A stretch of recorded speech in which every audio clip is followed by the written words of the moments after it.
Okay, documentary. Yeah, it's been crazy. So the first 4 episodes have come out. We haven't chatted on them.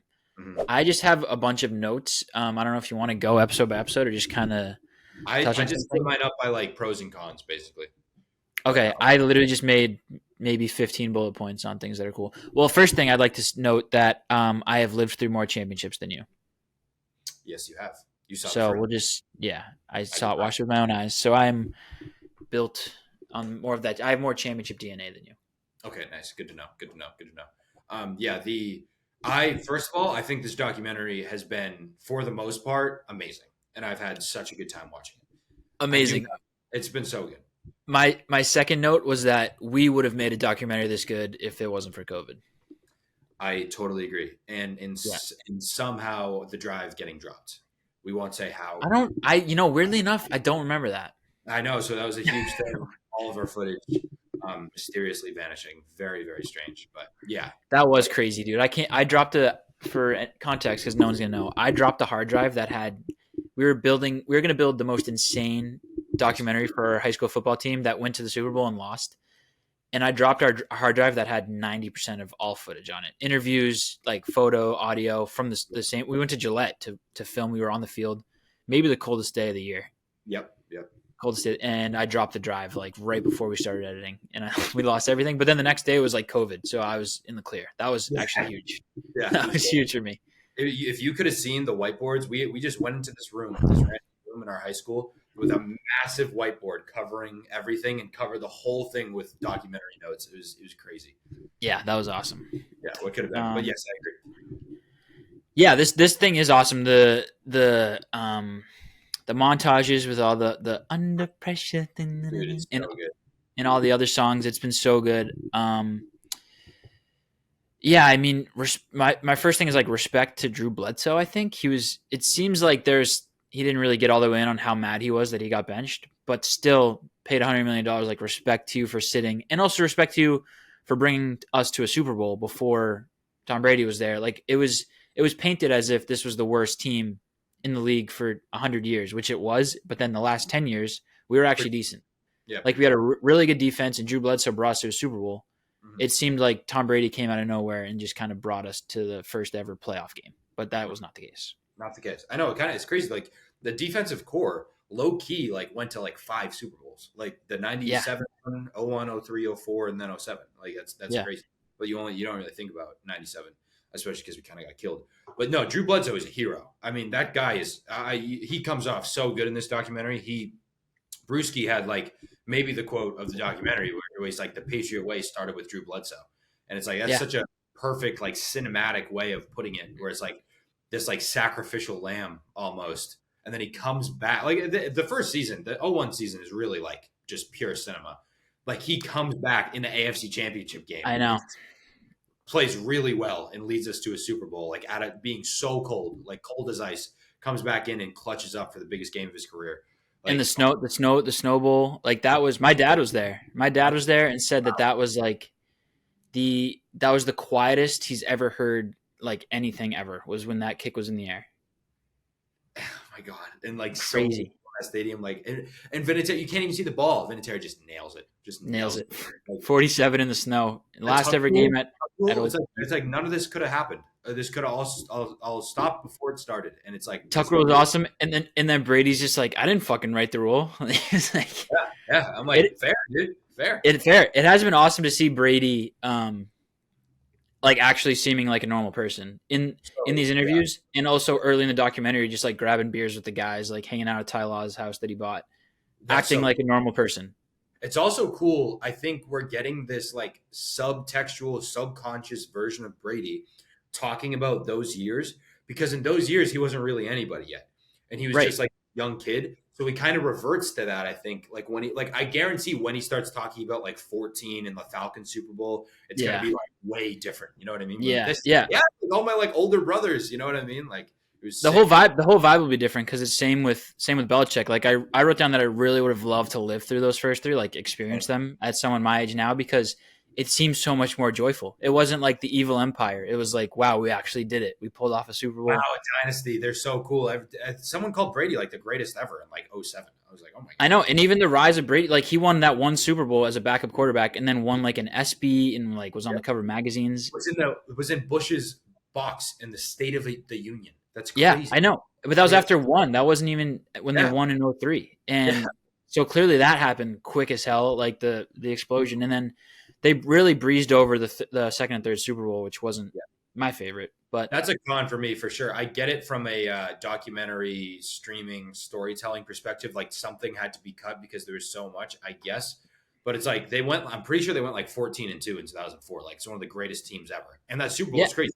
Terrell Owens was playing on a broken leg and almost beat them. Like, so. Yeah, I think that was the back-to-back years. They won like 18 games in a row or something, or 20 games in a row.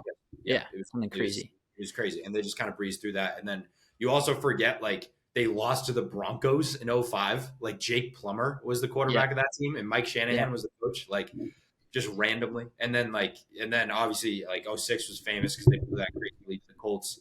And then, I mean, if we want to get to '07, that was the episode 4 was unbelievable. Unbelievable. Yeah, before we get there, I one other thing I wanted to touch on that no one really thinks about anymore.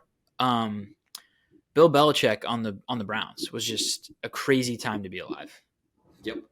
In the mid to late 90s, like he was making these decisions that were obviously for the best of the team, but like in Cleveland, you don't believe that. And then they like literally that scene where they like put his face on a doll and hung him in town square. That is crazy. Crazy. That's Bill Belichick. And then like the next day they just relocated. Yeah, to Baltimore, right? To Baltimore. They just relocated to Baltimore.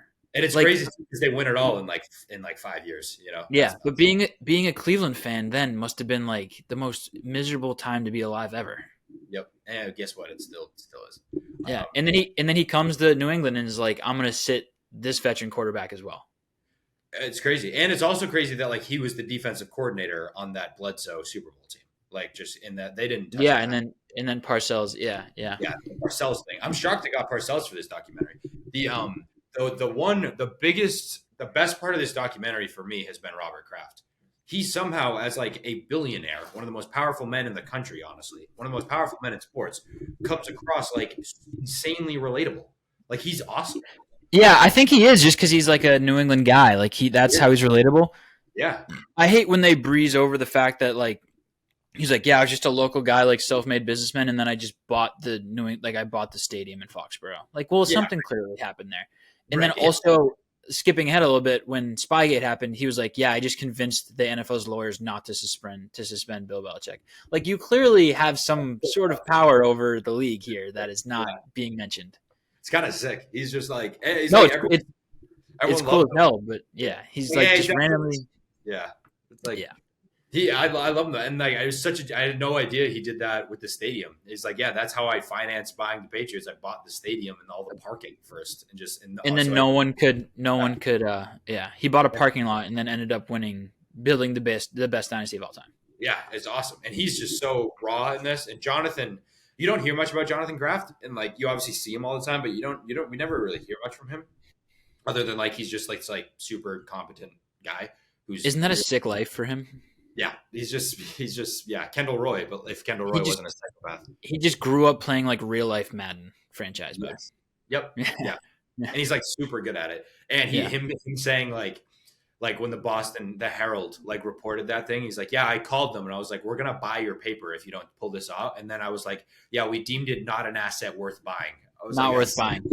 I could literally own your paper, but it's not worth it. Yeah, it's not worth it. You guys suck. Like, it's so tough. But Kraft's amazing. You know who isn't amazing? Bill Belichick. What a shock. Oh, he's the worst. He's the worst. The worst. Which I actually didn't think I'd see this. I discovered the point in which he became the worst because he seemed fine in the first couple episodes. And then Spygate, Eric Mangini ratted on him. And he was like, I can't trust a soul. I'll make every decision by myself and not tell anyone what I'm going to do ever again. Cool. Yeah, cool. I'll never trust anyone ever again. And great. My heart is broken. I'll never love again. It literally turned him into like Palpatine. Like that clip at the end when he had the hood on, he looked like Palpatine. Dude, him Brewski saying, was it Brewski or maybe it was Brady, and him being like, him just being like, they went out and scored, and he just goes, do it again. Do it again. Oh my God. It's yeah, awesome. he was literally Palpatine. Like it was like he just But before that he seemed like normal. It was he was just a normal mayor. Yes. He was like he honestly felt like, because you think of like he felt like Saban, he felt like a little bit less energetic Saban, but like still like obviously, that type of mentality, but still like, a normal person. And then all of a sudden it's like, boom, like cool. I'll never trust anyone ever again. I'll never love again. And the part that sucked too was winning the Spygate stuff, which the Spygate episode was awesome. I wish we got more of Super Bowl 2 and 3 and a little less Spygate. But it was cool just because I obviously knew about Spygate, but I didn't live through any of it to really experience any of it. So it was cool to see all those details. Robin Glazer with a hammer is just unbelievable. Yeah, I actually destroyed those tapes. I'm like, I had no idea that they actually smashed the tapes in the New England office. I had no clue. That is insane. Yeah. Her first day of work too. I mean, she didn't smash them her first day, but like probably like fifth day of work, she's just like, let me just destroy all this evidence. Anyone have a hammer? Yeah. Like, oh my, that's insane. That's insane. Yeah, I know. That was crazy. And then Belichick saying like it was only 1% of, or like less than 1% of what we actually need, like we use. So Kraft being like, you're the biggest schmuck in the world. Then why the fuck were you doing this? You know what I mean? You're the biggest schmuck ever. But he defends him. That's what it is. That's the Patriot way. Yep. And then I mean I still think the 07 Patriots are the most dominant football team ever, even though they didn't win the Super Bowl. Like I honestly, it doesn't matter. Like 36.8 points per game is unbelievable. It is. But I realized that Pats team losing in 07 was exactly the same thing as the Pats beating the Rams, like the greatest show on turf. Exactly the same. It doesn't matter how high flying of an offense you have if you have a defense that can win and is gritty, and you can just have a quarterback that can win football games. So the other comp, I was looking at like all their crazy stats. Their 36.8 points per game was the most ever at the time. Now it's the second to the 13 Broncos. They had 37.9, almost like a point and a half higher. And our point higher, they also lost in the Super Bowl to a gritty defense, a gritty young defense in the Seahawks. Like, no, it just goes to show that like all of our early Super Bowls we won because we were like we didn't have a ton of stars, but we had that defense was insane. And same with all the other Super Bowls, like we weren't a high flying offense or anything. That shows me like Tua and the Dolphins will never win a Super Bowl ever. That's the thing. It's like, we rip on Bill, me included. It's like, why didn't you prioritize the offense more? They won 6 Super Bowls. They've done. I know we're so dumb. Of the game, and like we're so dumb. I saw this thing today where it was like, or it was yesterday maybe. It was somebody like going at Belichick for the way he's portrayed in the doc, and of course he's not portrayed well in the doc. He doesn't help himself at all. But it's like they're like, oh, dude, you drove Brady out too early. Like you were too like prickly. You weren't personable. He was more successful at his job than anyone has ever been at his job in the history of the world. Like, why is that lost on everybody all of a sudden? It's like, dude, it doesn't matter. Like he won. Like he did it. Like he had the winning formula. Like it doesn't matter. Like no, it doesn't. Like, oh my God. It's the same as the Tom Brady Mahomes thing. Like people somehow forget Tom Brady has more Super Bowls than any team, any franchise does. Yes. Like, so like, is he better than Patrick Mahomes? He's better than every team that's ever existed. Yeah. He has more Super Bowls than any other franchise. I know. It's like, damn, if only Belichick if only Belichick hadn't been so prickly, they wouldn't have won 6 Super Bowls? Like they would have won, They probably would have won less, dude, because it's like, again, there's a litany of like Andy Reid, Mike Shanahan, like all these all-time great coaches who have like 2 or 3. And it's like, great, that's the bottom. No, yeah. And guess what? Belichick wasn't that guy, and guess what? He won 6. It's like, oh God, it's crazy. It's crazy. But I get it. I know. He's just him. He doesn't. It makes me kind of not want to draft Jaden Daniels or like Marvin Harrison. I just like JJ McCarthy. Yeah, but like for real, it shows that majority of these teams that win games are like really tough, gritty on defense, like can manage the game and then can win on the last drive when they need to. Like that's how you win Super Bowls. That's how you win Super Bowls. Your quarterback's a great locker room guy, a great leader, and he's not going to take sacks or throw interceptions. Right. Yeah. Like right. You know, like that's just what it is. That's what like JJ McCarthy. So, but that being said, you're allowed to say you like JJ McCarthy. You're allowed to say that. You don't have to be. You can say that. Contentious. It's so contentious. I love him. It's not though, because you like everyone's got to have their guy. Yeah, I think he's my guy. Unfortunately for JJ, this means he'll never play a snap. He'll be terrible. No. Yeah. The 07 Patriots beat their first 8 opponents by a combined 204 points. That's an on average 20 and a half points per game. They beat opponents. Brady set the single season record for passing touchdowns with 50. Moss had the single season record for reception touchdowns with 23. Welker led the league in receptions. Vrabel had 12 and a half sacks that year. Asante Samuel had 6 interceptions. Only team to go 16-0. They probably would have done it. What's crazy too, obviously we haven't got there in the doc yet, but they probably would have done it next year too if Brady doesn't get tear his ACL in the first game. Yeah, it's pretty much just the 73-9 Warriors. It is exactly that. It's the exactly same thing. Like the most statistically insane team of all time, then they lose in the finals in a tough way. That another one bites the dust. Edit in that montage is one of the best montages I've seen ever. I'm watching it with Kevin which is great that I can have somebody to watch it with who appreciates Boston sports, and we're just hitting each other the whole time. Every time it's Moss just destroying somebody. I'm like, oh, I know, my God. Yeah. Belichick just not even smiling. He's just do it again. I do it. Yeah. Yeah, that was tough. I'd say though for me the highlight of the doc has been Ernie Adams. I mean, I knew of Ernie Adams, but not nearly to this extent. I love him. He's amazing. Oh, he's awesome. He's amazing. I mean, obviously, if you've watched the doc, you know why he's amazing. My favorite thing was when he was like, I'm not going to talk about Spygate at all. I'm going to take it to the grave, and then talk for 20 minutes about it. He's like, no, I'll take it to the grave. And then the reporters or the guy that's asking questions is like, well, why don't we just get into it? Yeah. He just talks about it for 20 minutes. Yeah. He's insane. He's, I first got wind of his existence when the 14 doc I think it was either that one or after the Falcons Super Bowl. They do those Super Bowl films, and he was in that one for a little bit talking. And then also you look like he retired right after Brady left. I think it was right after Mac's first season, and it's I mean, it's not crazy to say. And he's the definition of savant. We talk about most important people to the Patriots dynasty. He's not third or fourth behind no, he's easily top 5. Belichick, Brady, Kraft, Ernie, yeah, possibly. And just how crazy it was, the way his mind worked. When the Brady Belichick debate was happening, obviously all the normal people like us were I don't know, Bledsoe's been really good. Did I say Belichick and Brady? I meant Bledsoe and Brady. Bledsoe's been really good, and Brady's just this no name. And then Ernie was just oh, of course, Brady's obviously better. It was there was no competition. Yeah, yeah. He gets sacked all the time. He's not. Brady's way better. It was his savant, literal savant. I know. Yeah, he was awesome. Seeing him drive around his Subaru. Yeah, he's just awesome. It seems like someone is grandfather or something.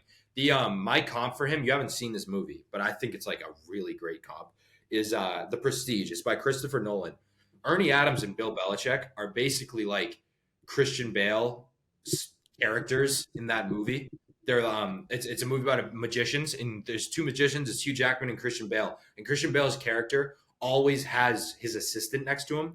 It's this guy, I forget his name, but he's he never talks, but they're always just talking in private. And his whole thing is he designs Christian Bale's acts. That's the whole thing. Okay. So they're always just scheming in the corner basically, and you never really hear from that other guy. He'll always just waddle away kind of, and then Christian Bale will just do the most insane acts. You know what I mean? And I'm that's Ernie Adams and Bill Belichick. That's literally them. It's crazy. You always just hear them scheming. Ernie will go waddle away to his cave, and then Bill Belichick gives it to the team. But it's crazy. That's awesome. So, I gotta watch that. That's awesome. It's a great movie on The Prestige. Okay, I will add it to the list. But the documentary's been amazing. I thought the addiction stuff at the end was kind of weird, but then it obviously tied into the Spygate thing. Yeah, it was. I thought it was kind of cool, and honestly, anything Brewski says, I'm in. Yeah, he's awesome. He's awesome. Yeah. Pioli's really good too. I'm surprised they got him. He was who was that? His Scott Pioli. He's that bald guy. Oh, yeah. The VP. He was third or fourth in command, forever there. Which is really cool. Also, something I was looking at, again, not important, just something that I noted when I was looking at Wikipedia pages and stuff like that. Nick Caserio, current GM of the Texans, was the GM of the Patriots. All those the second tier of the dynasty, basically, even though not really the GM because Belichick was the GM, but director, basically what Elliot Wolf is now. Nick Caserio was, And I was looking, and like he was a coach. He started off as a wide receivers coach, which is super interesting. He was like in the front office when he first started, then coached the wide receivers in '07, and then he ended up being like a personnel GM guy. Very interesting. Oh, that is cool. Yeah, moved up. Yeah, very, very, very odd. I had one question. Just what are you most looking forward to in the future episodes? Like so far, it would have been a great doc if it ended now. But like, what do you? There's so much still to come. What are you looking forward to? Well, so yeah, so this is it's been really cool to see. This is as far as it got that I will not have remembered it. Yeah, as far as my memory extends. Yeah. Yeah. So because I started watching in like 2010 ish. Yeah. So it'll be a whole different vibe watching this and being like, oh yeah, like I remember when I was watching Gronk just torch the league as a 22-year-old, like, Right. and stuff like that. So I'm really excited. I'm almost like, how am I going to react to that? Because I remember even when The Last Dance was happening, I was asking my dad. He wasn't a huge, like, obviously he's a Celtics guy, but I was like, dude, how crazy is this? Like watching a documentary or something that like you went through. He's like, this is crazy. Like this is so wild. Like this was, the team of the '90s.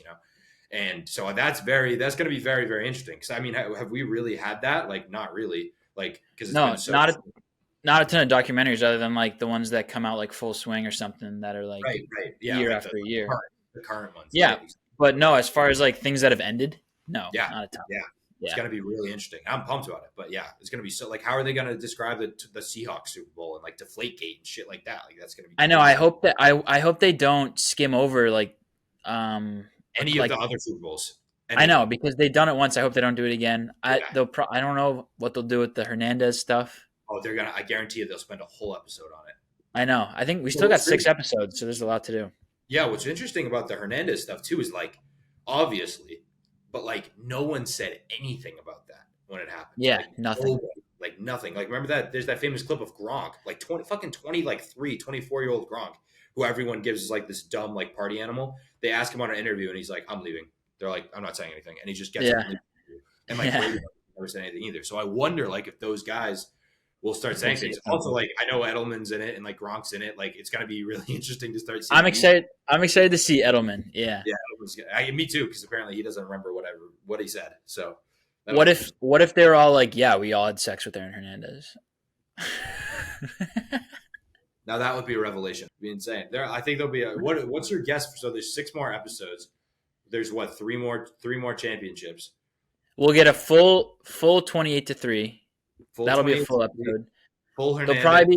There'll probably be a full episode on like the end of things. I bet there'll be an episode on I bet 2014 will probably be 2 episodes because remember the beginning of that season, it's like they go 2-2 and everyone's like Tom Brady sucks and all this. So and then Deflategate and then the Seahawks Super Bowl. So that'll probably Deflategate will be a full episode. Mm-hmm.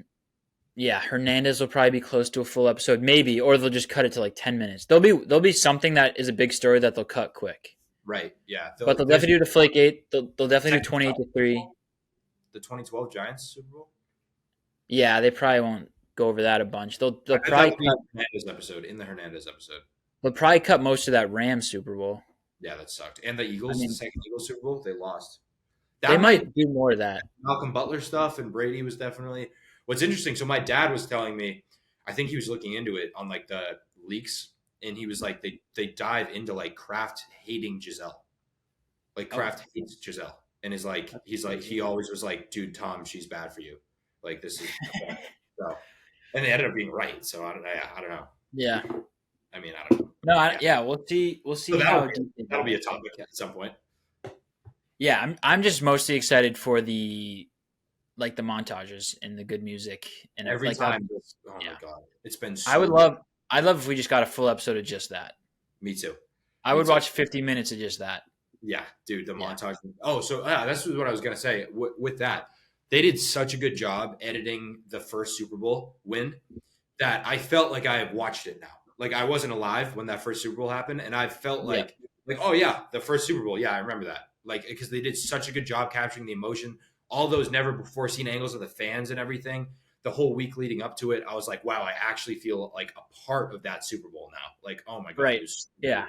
So and now I actually know like plays that happened because I never really watched it. Like, Brady, Brady really came out and threw a pick like right away. Like that's yeah.